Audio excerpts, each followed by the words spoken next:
Hola, muy buenos días. Nos encontramos aquí con el doctor Carlos Magis. Él trabaja en el Instituto Nacional de Salud Pública de México, también es profesor de la Universidad Autónoma de México.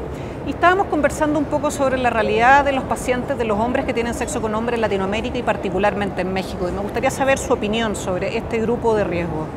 Sí, claro, es el grupo más afectado en México.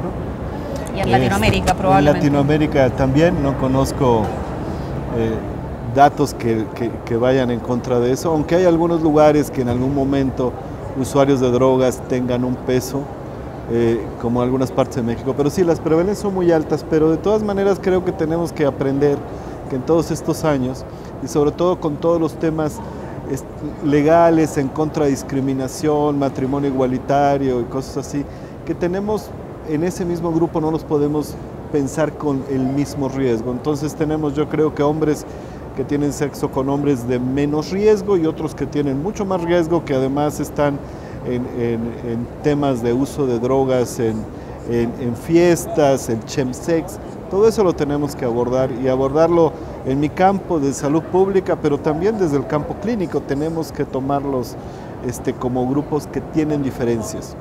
Sí, yo creo que los médicos clínicos, y acuso el golpe, metemos a todos los hombres que tienen sexo con hombres en el mismo saco del mismo riesgo y eventualmente no tienen el mismo riesgo, no tienen la misma tasa de otras infecciones de transmisión sexual y uno podría diferenciar un poquitito. Y menciona usted esto del chemsex. Es algo que aquí en México, quizás en Latinoamérica, existe para muchos de los colegas clínicos, es una palabra desconocida. Y me parece que es un tema que tenemos que abordar, que está entrando, que no está solo en Europa y en Estados Unidos. Sí, sí, definitivamente en México lo tenemos, pero no tenemos intervenciones buenas, ese es el tema.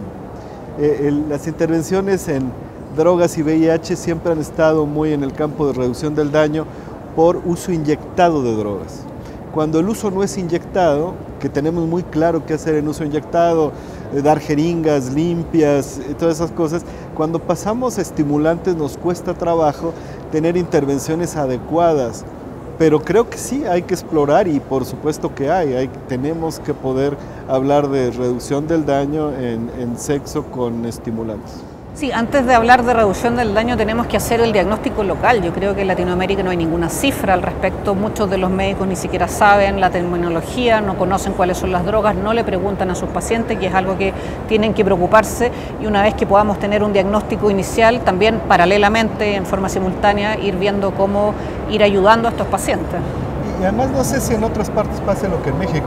El programa de VIH va por un lado y el programa de drogas va por otro lado. Exactamente. Mantener el diálogo, que en México lo hemos intentado, sí, cuesta su trabajo. Sí. Para muchos clínicos probablemente esto de las drogas lo tiene que ir a ver el psiquiatra, no tiene que hacerse cargo. Es un conflicto que tenemos con las múltiples patologías que tienen los pacientes. Sí, pero ese es creo que es el nuevo tema que tenemos que abordar. Está sucediendo y tenemos que lograr que nuestras poblaciones estén lo más sanas posibles.